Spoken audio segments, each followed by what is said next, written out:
우리 이 시간 데살로니가전서 오늘 우리에게 주신 말씀 2장 17절부터 20절 말씀 같이 우리 읽도록 하겠습니다. 성경 말씀 우리 한 목소리로 같이 읽겠습니다. 형제들아, 우리가 잠시 너희를 떠난 것은 얼굴이요 마음은 아니니 너희 얼굴 보기를 열정으로 더욱 힘썼노라. 그러므로 나 바울은 한 번, 두 번 너희에게 가고자 하였으나 사탄이 우리를 막았도다. 우리의 소망이나 기쁨이나 자랑의 면류관이 무엇이냐? 그가 강림하실 때 우리 주 예수 앞에 너희가 아니냐? 너희는 우리의 영광이요 기쁨이니라. 아멘.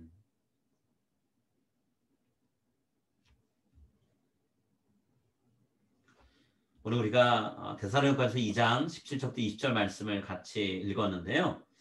말씀을 나누기 전에 영상을 하나 봤으면 해요.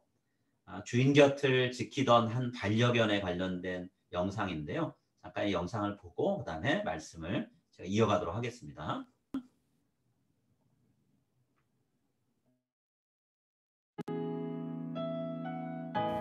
다니엘 할아버지와 그의 충성스러운 반려견 건어. 소방관으로 오랜 시간 왕성하게 활동하며 너무도 건강했던 할아버지는 몇 년 전 안타깝게도 췌장암이 발병해 긴 투병 생활을 시작하게 되었습니다. 가족들은 지극한 정성으로 할아버지를 간호했고 그 중에서도 반려견 건어는 가장 가까운 거리에서 항상 할아버지 곁을 지켰습니다.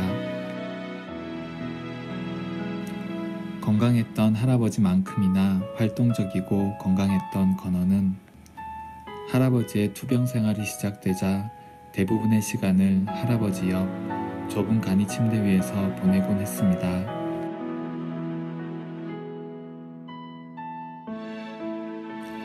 좋아했던 산책도 놀이도 마다하고 건어는 할아버지 곁에 소리 없이 가만히 누워 아픈 할아버지를 하루 종일 바라보았지요. 그러던 어느 날부터인가 건강했던 건어의 몸은 할아버지만큼이나 빠르게 쇠약해지기 시작했습니다. 한평생 충성스러운 반려견이었던 녀석은 주인의 아픔과 고통을 오롯이 함께하는 듯 했습니다. 다니엘 할아버지와 건어의 생명의 불꽃이 마지막을 향해 점점 사그라지고 있었습니다. 그리고 건어는 할아버지가 숨을 거두기 1시간 전 갑자기 호흡이 가빠지더니 끝내 먼저 눈을 감고 말았습니다. 반려견을 남겨두고 먼저 떠나야 하는 할아버지의 걱정과 아픈 마음을 알기나 하듯 건어는 놀랍게도 할아버지보다 1시간 먼저 눈을 감은 것입니다. 다니엘 할아버지는 건어가 눈을 감자 평생을 함께한 반려견의 죽음에 슬퍼했지만 한편으로는 건어의 마지막 순간을 곁에서 지켜줄 수 있어서 다행이었습니다. 그리고 1시간 후 다니엘 할아버지도 마지막 숨을 거두었지요.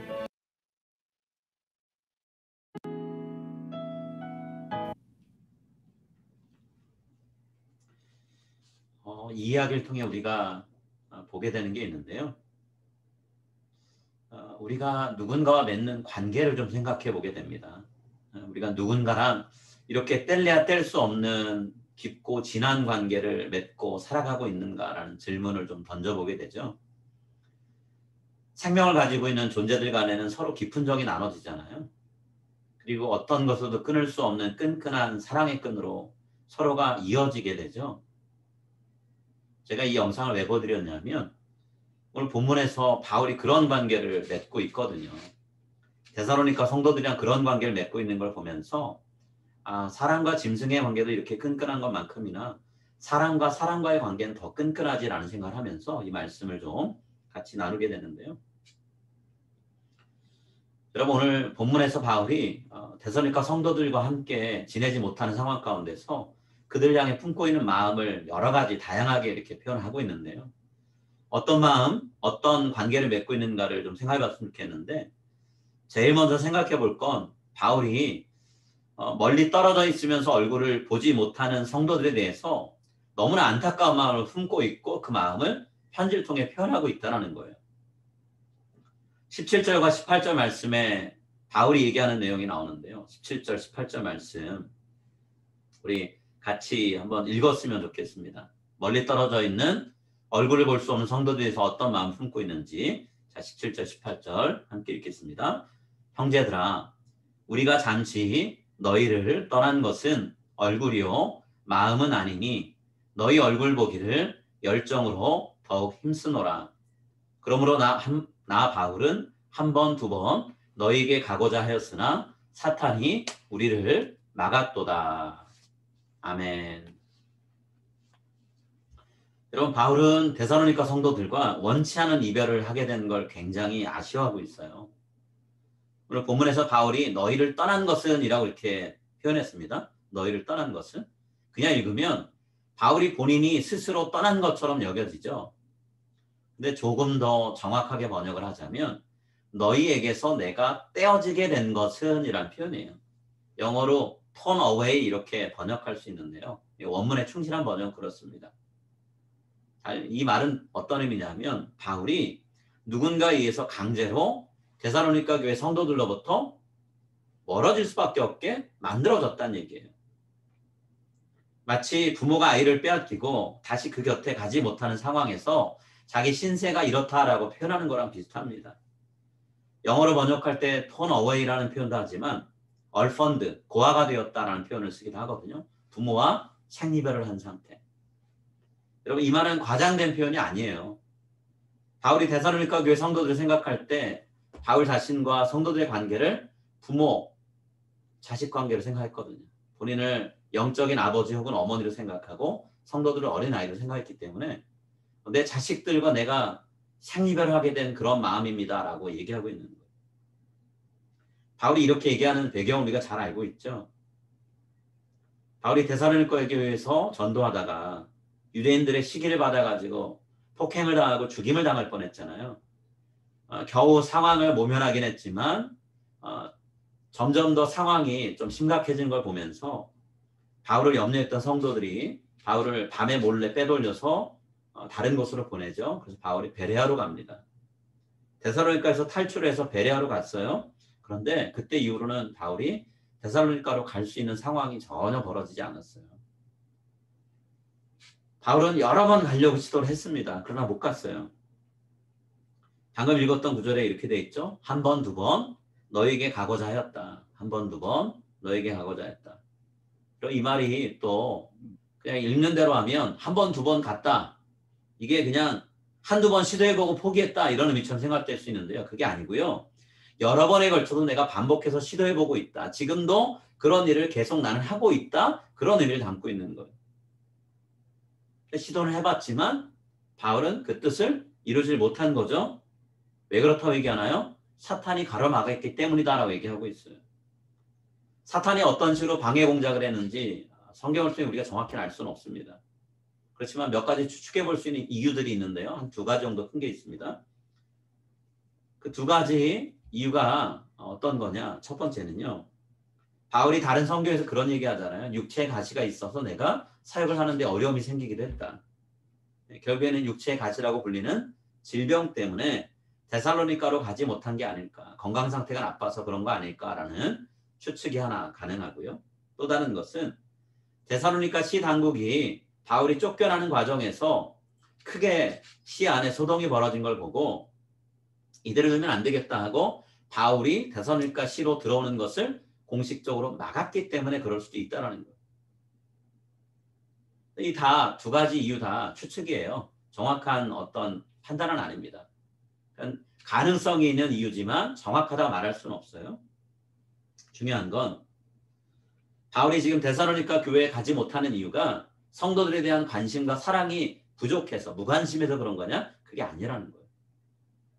노력을 해보고 애썼지만 그럴 수 없는 상황에 있었기 때문에 어쩔 수 없이 이러고 있다는 거죠. 그래서 이 편지를 통해서 바울은 내 진심이 어떤 건지 여러분 알아주십시오라고 얘기를 하고 있는 거예요.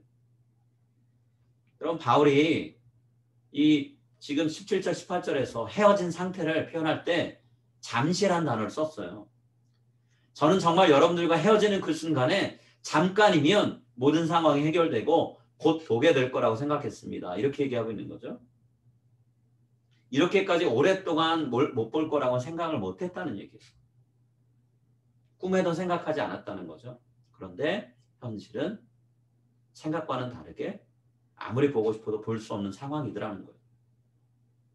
위험한 상황을 잠깐 모면했다가 조금 피했다 오면 그때는 볼 수 있겠지는데 그게 아니라는 거예요. 계속해서 교제를 나누고 복음을 가르쳐주고 말씀 가르치고 그럴 수 있겠지 생각하는데 그게 안 되더라는 거죠. 생각한 대로 이루어지지 않는 거예요. 그래서 바울이 어떻게든 성도들을 만나보려고 가진 애를 다 써봤습니다. 현실적으로 그게 이루어지지 않은 거예요. 얼마나 바울이 열심히 노력했는가. 자, 오늘 본문에 표현을 하고 있는데요. 바울은 너희 얼굴 보기를 열정으로 더욱 힘쓰노라 그랬어요. 너희 얼굴 보기를 열정으로 더욱 힘쓰노라. 여러분 열정으로라는 이 말은요. 끊어낼 수 없는 강한 욕망으로라는 뜻이에요. 끊어낼 수 없는 강한 욕망으로. 바울이 욕망, 욕구, 정욕이란 표현 긍정적으로 쓴 예가 별로 없습니다. 그러나 이때는 이 단어를 긍정적으로 쓰고 있어요. 아무리 끌어내려고 해도 내 마음속에 여러분을 향한 이 욕망, 보고 싶고 다시 만나고 싶고 교제하고 싶은 이 마음이 버릴 수가 없습니다. 이 마음을 제가 갖고 여러분을 찾아가려고 했습니다. 라고 얘기하는 거죠. 여러분 이 말은 바울이 데살로니가 성도들에 대해서 품고 있는 마음이 한순간 그냥 확 불타올랐다가 시간이 지나고 나니까 사그라들어버린 있는지 없는지조차 모르는 그런 마음이 아니었다는 거예요. 오히려 얼굴과 얼굴을 마주 대해야지만 꼭 얼굴을 봐야지만 그래야지만 그리고 만나서 교제하고 서로가 갖고 있는 좋은 것들을 나누고 하는 그런 관계가 될 때만 비로소 풀릴 수 있는 그런 마음이다 얘기하는 거죠. 그래서 바울이 뭐라고 얘기했어요? 17절 18절에서 너희를 떠난 건 얼굴이다. 달리 표현하면 몸이 떠났을 뿐이다 라는 얘기예요. 그러나 마음은 아니다. 마음까지 멀어진 건 아니다. 나는 지금 너희 얼굴 보기를 열정으로 더욱 힘쓰노라 그랬어요. 내가 할 수 있는 한 최선을 다해서 힘쓰고 있다. 그게 더욱 힘쓰노라 라는 표현이에요. 최상급의 표현입니다. 내가 할 수 있는 한 모든 걸 다해서 여러분을 만나려고 했습니다. 그런데 지금 이루어지지 않고 있습니다. 여러분 제 마음을 아세요? 라고 얘기하는 거예요. 여러분 가족 아닌다면 이런 모습 찾기가 쉽지 않죠. 내 가족이 아닌 다음에 이렇게 보고 싶어하는 마음이 깊은 경우가 많지 않잖아요. 그렇지만 우리가 불가능한 거라고 말할 수는 없죠. 가족 아니어도 그런 관계 있잖아요. 서로 관계가 그만큼 친밀할 때, 돈독할 때 그런 때는 가능한 얘기죠. 어떤 분들이 자기의 삶이 얼마 남지 않았다고 할 때 그럴 때 보고 싶은 사람들 중에 가족이 곁에 다 있다면 정말 오랜 시간 동안 함께했던 사람들 중에 그동안 못 봤던 사람들을 찾고자 하는 마음이 있잖아요. 한국의 프로 중에도 그런 거 있죠. TV는 사랑을 심고 20년, 30년이 지나는 동안 못 봤던 누군가 그러나 마음속에 늘 있었던 그 사람을 찾아서 가려고 하는 그런 마음이 있잖아요.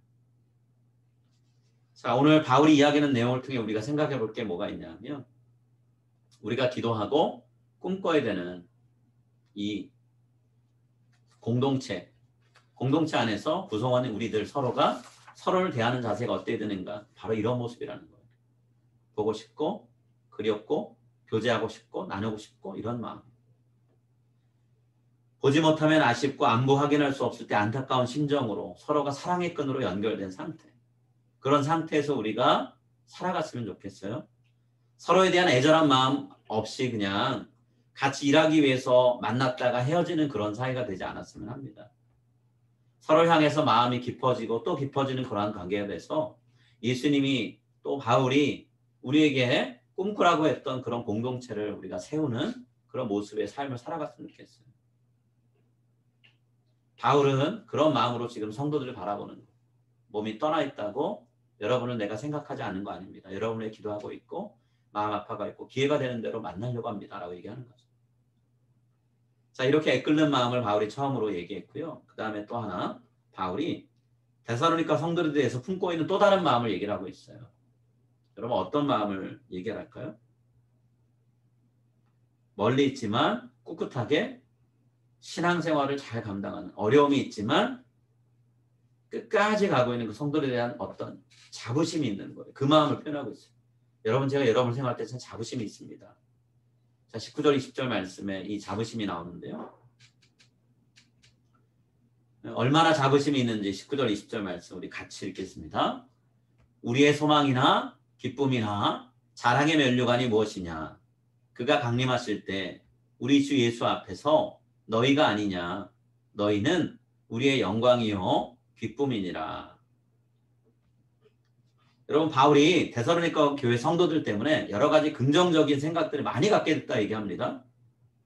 바울이 몇 가지를 얘기하는데 그 중에 첫 번째 뭐냐면 예수님이 다시 오실 때 그 앞에 서서 소망을 품고 그 자리에 서 있을 것이다 얘기하고 있어요.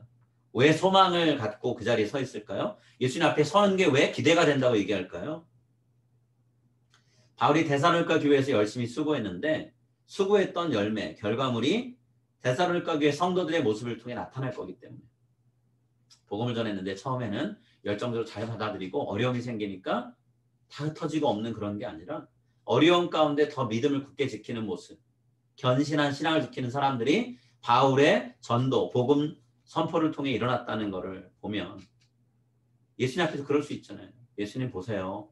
제가 죽을 뻔하면서 사역을 했는데 그곳에 뿌려진 씨앗이 이렇게 자라서 열매가 되어서 이 성도들의 모습으로 나타났습니다. 라고 얘기할 수 있는 거잖아요.